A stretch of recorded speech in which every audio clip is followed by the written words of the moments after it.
Hello दोस्तों, नमस्कार। आज हम राजनीतिक शास्त्र का अगला सीरीज शुरू कर रहे हैं।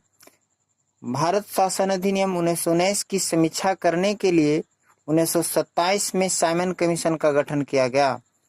भारत शासन अधिनियम 1919 की समीक्षा करने के लिए 1927 में साइमन कमीशन का गठन किया गया। भारत की संविधान सभा का पहली बैठक 9 दिसंबर 1946 ईस्वी को हुआ। भारत की संविधान सभा की पहली बैठक 9 दिसंबर 1946 ईस्वी को हुआ।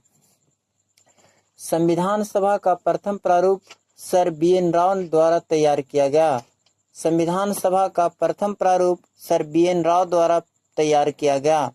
संविधान सभा का अस्थायी अध्यक्ष डॉक्टर राजेंद्र प्रसाद थे। संविधान सभा का अस्थायी अध्यक्ष डॉक्टर राजेंद्र प्रसाद थे।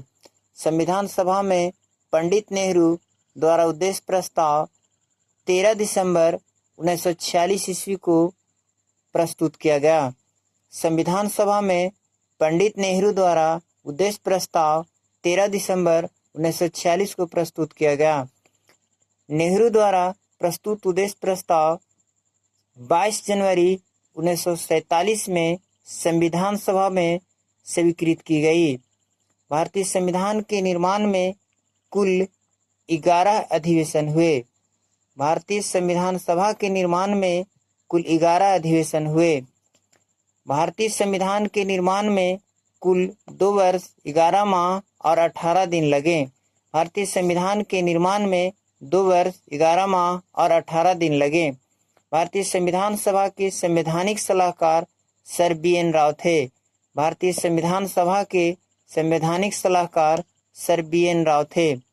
भारत की संविधान सभा ने वर्तमान रूप में 22 जुलाई 1947 को राष्ट्रीय ध्वज को तैयार किया।